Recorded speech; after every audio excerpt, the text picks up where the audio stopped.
নমস্কার। উপস্থিত সকলকে যথাযোগ্য স্থানে শ্রদ্ধা, সম্মান, ভালোবাসা।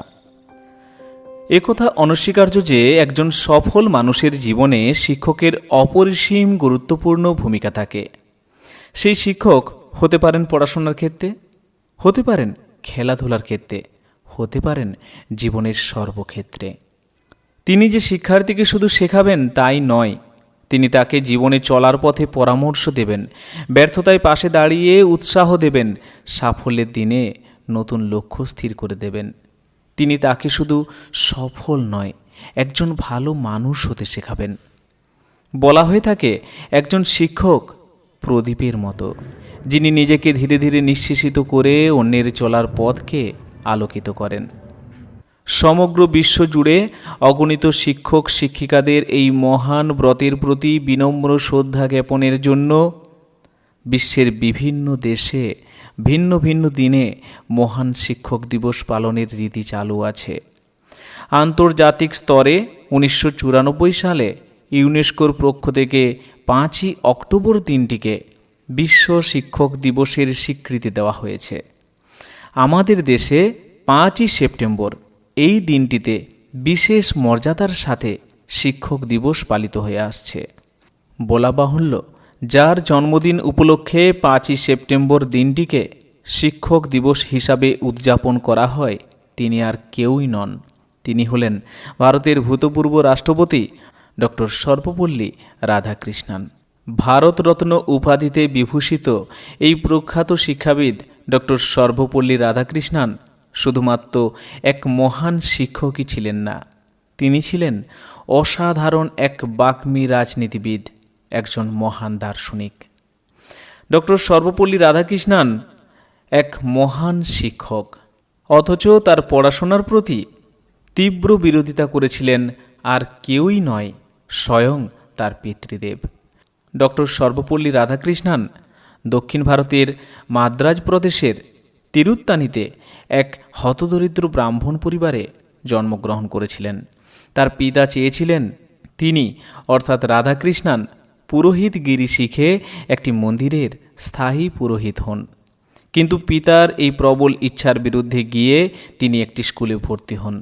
তিনি এমনই মেধাবী ছাত্র ছিলেন যে জীবনে কোনো পরীক্ষায় কখনো দ্বিতীয় হননি।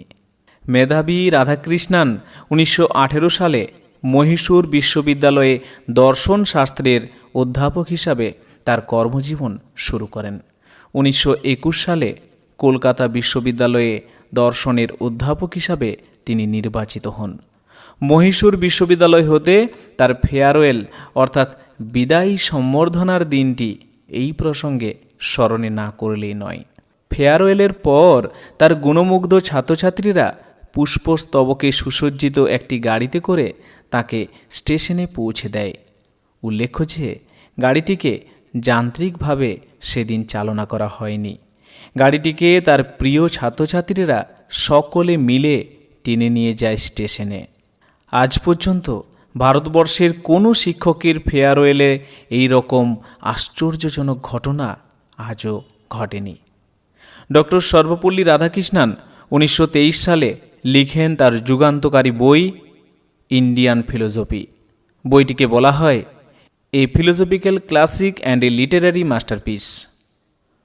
1931 সালে ব্রিটিশ সরকার ডক্টর সর্বপল্লী রাধাকৃষ্ণনকে নাইটহুড উপাধিতে ভূষিত করেন।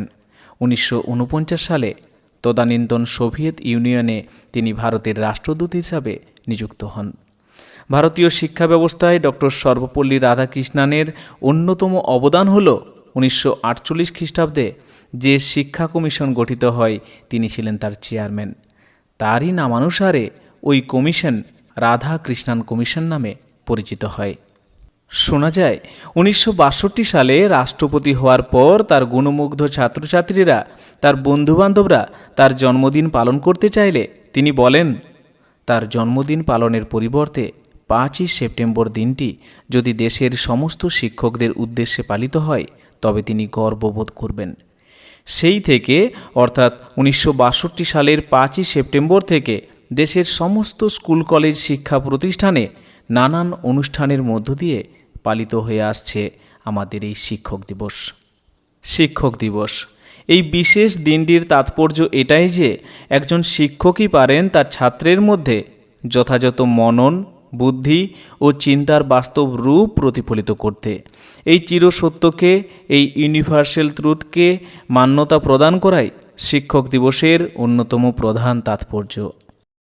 মানুষ গড়ার কারিগর একজন শিক্ষকই পারেন তার ছাত্রছাত্রীদের মাধ্যমে এক সুস্থ সুন্দর সমাজ গড়ে তুলতে। তাই এই বিশেষ দিনে শিক্ষকদের সান্নিধ্যে থেকে তাদের প্রতি অন্তরের বিনম্র শ্রদ্ধা জ্ঞাপনও শিক্ষক দিবসের একটি অন্যতম তাৎপর্য। জাপানের একটি প্রচলিত প্রবাদ হল, 1000 দিন কঠোর অধ্যয়নের চাইতে একদিন মহান কোনো শিক্ষকের সান্নিধ্যে থাকা অনেক ভালো। ভারতের এমনই একজন মহান শিক্ষক ছিলেন ডক্টর সর্বপল্লী রাধাকৃষ্ণান। আজ আমরা তার সান্নিধ্যে। আজ এই সুন্দর দিনে আমরা বিভিন্ন অনুষ্ঠানের মাধ্যমে পালন করছি শিক্ষক দিবস, আমাদের হৃদয়ের শ্রদ্ধাঞ্জলি। নমস্কার।